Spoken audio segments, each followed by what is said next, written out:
Show you how to assemble a flipbook kit with some suggestions for child-adult collaborations. Remember, adult helpers, the more you do, the less they get to do. And the less they get to do, the less interested they'll be. So for any parts where they need your assistance, make sure you have a way to include them. I always advise interfering with their handiwork only when absolutely needed.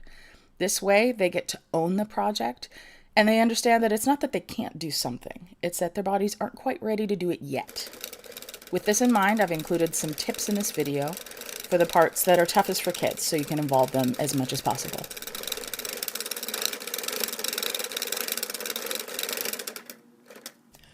Let's take a look at what comes in the box. We have a set of flip cards, the box that we're going to assemble, a bag of spindle assembly parts, and a bag of rivets, which are going to be the things holding this together. Now let's take a look at all the parts that come in the larger spindle bag. We have 2 bushings, which are going to sit in the sides of the box. We have an axle disc that has 24 holes and 4 rectangles. If you look at it from the side, you see one side is flat and the other has the larger axle. It's going to rest inside the bushing and spin. We have another disc. This one is the hex hole disc. It's slightly different. One side has a small hub, one has a wider hub. You can see one side is bigger than the other. We have 2 H sections with long legs and short legs on each.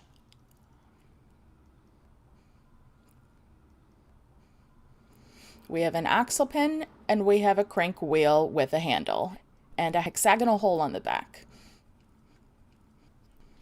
Also a page catch and flipper. So if you unfold this, you'll see that one side has the Flipbook logo and the other does not. The logo is going to be on the outside of the box. This is the Flipbook Craft. The standard Flipbook just has a different box, this lovely black thing with the gold label, but they're assembled exactly the same.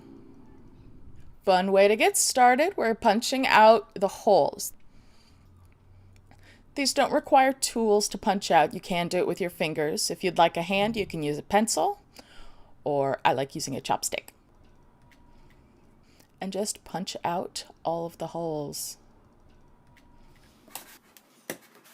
There are a couple holes on here that are for the Flipbook Moto. You don't have to punch out the holes for the Moto if you're just doing a basic assembly, but it won't hurt it if you do.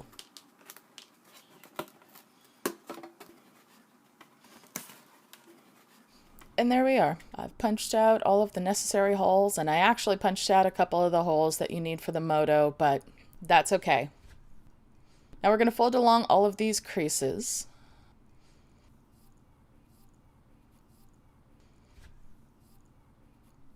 There's a narrow strip on one side. There's a narrow strip on the other side that has a little dip. This will become important later. Right now I'm just showing you how to fold up the box, folding the logo side down, just to get an idea of how it's put together, because you want to make sure you have it done properly before you put the rivets in. The rivets are extremely secure, and as soon as they go in, they're in.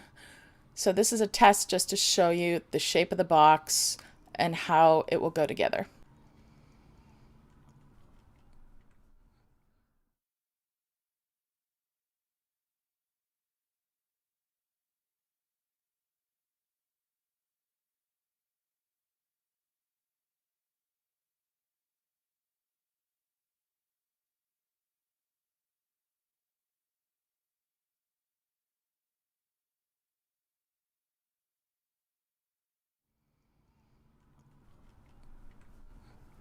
This is going to be the general shape of our box.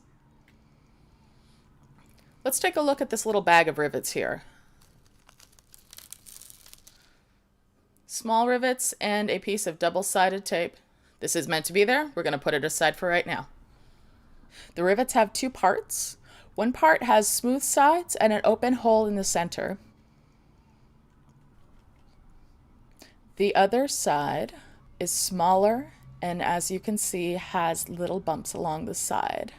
It looks a little bit like a screw, but these are actually snap rivets. So the way that you assemble the rivets, you take one of each type, put the small bumpy part inside the other, and squeeze. Squeeze real hard, and that's what it looks like.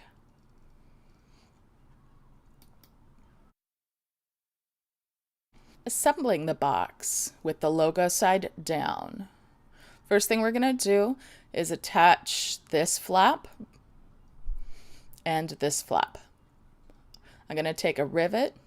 I'm going to take the larger, smoother sided ones first. I will pop it through the hole from the outside. This is going to go through 2 pieces of cardboard. I'll flip it over. I can see where it's coming up through the cardboard. I will take one of the smaller sides, put it on top, and push down. It is possible to do these by hand, but I'm going to show you how to use a couple very simple tools to make the process easier.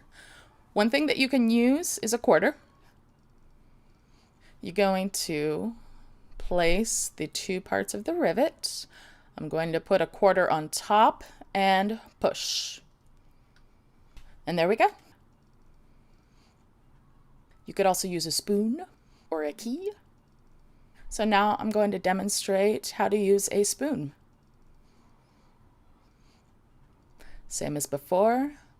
First place the parts of the rivet. And any tool will work as long as it's just a little bit bigger than your thumb. Placing it on top and push. And use both hands. And see, there we go. Gonna do this again, and this time with the key. Same idea, put the big part down.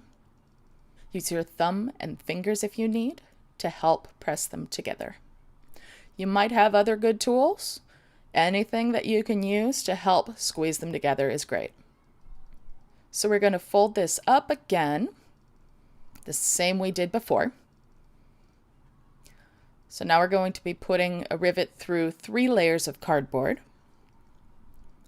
You won't see it coming through all the way, most likely, but that's okay as long as you can get the other side of the rivet in to meet it. So here I'm using the quarter again. And let's do this one. Even adults can find assembling the rivets a challenge. They are sturdy. As soon as you have them in place, they aren't going anywhere. So double check that you've folded the box correctly before securing the rivets. If you're an adult helper and the child's hands aren't yet strong enough to press the rivets together, have them locate and place the 2 sides of the rivets in the box before you jump in with your grown-up hand muscles. And anytime your assistance is needed, have them tell you exactly what to do and then do it their way. If they're about to make a fatal error, you can point out what you notice might be a problem, then let them figure out how to fix it. Make sure that they're involved as much as possible.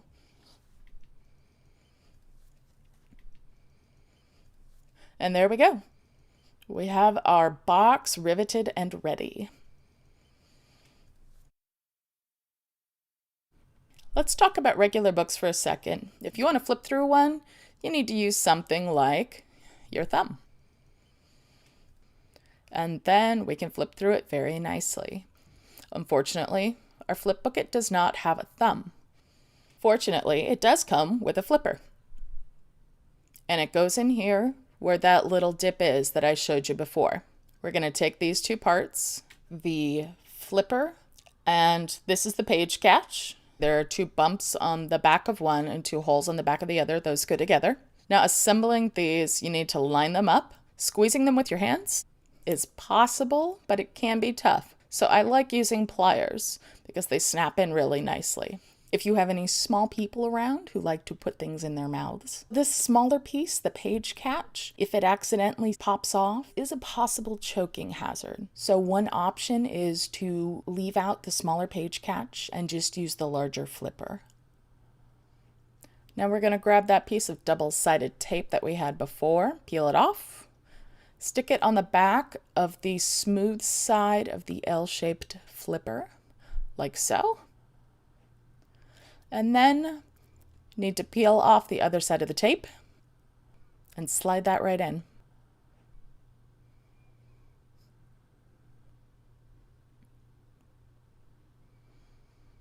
Then go ahead and squish it down, squeeze it tight, and now we're ready to assemble our spindle.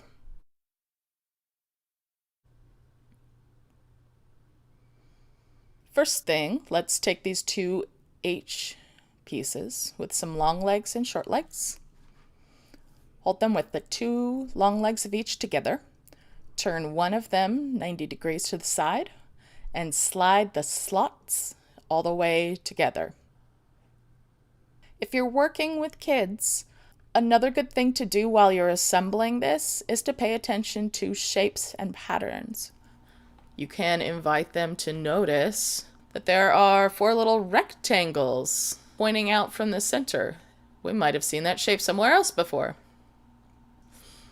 So we're going to match these two patterns together. We're going to take the axle disc and snap it down there. You want to push down until all 4 feet are through the holes. You'll notice that only 2 are locked all the way through. That's okay. Just so long as all 4 of them are in the holes and secure. You do want to have 2 of them locked. Then we will flip it over, take the other disc, narrow hub down. Narrow hub is going inside. So we're going to match the rectangles. We're going to match the rectangles on this, snap it into place, putting it on the table again to help me snap it. One side has the disc with the axle. The other side has the flatter hub with the little hex shape. This is what the assembled spindle will look like. You'll never see it like this because it'll always be inside the box, but I want to show you just how many holes and cards there are. Each of those tiny holes has one of the cards laid into it, and then the other side of the card goes into the hole directly across from it. With this many cards, it's not difficult to lose place and get them crooked. So I'm going to show you a little trick. Take a light colored pen or whiteout or some very small pieces of tape, and we're going to put some marks around the spindle disc. So I'm going to follow this piece of the H-shaped plastic. I'm going to make a little mark just on top of the hole that's right next to it. I will spin it.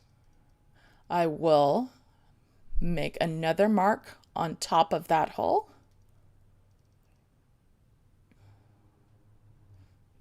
This part is not required, but it makes it a whole lot easier to make sure that everything is in the right place. And we'll do it on the other side as well.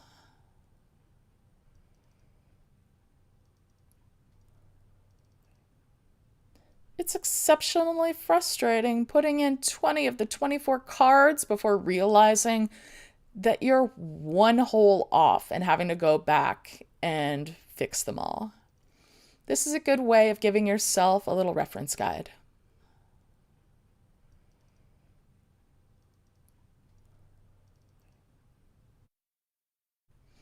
Grab the crank wheel, grab the axle pin, and we're going to put the axle pin in the center of the back side of the crank wheel in that little hex hole. Push down real tight, and there we are. Now I'm going to show you how to install the spindle. Grab your bushings, the spindle, and the crank wheel. We're going to install the bushings from the inside of the box. So just pop through the hole.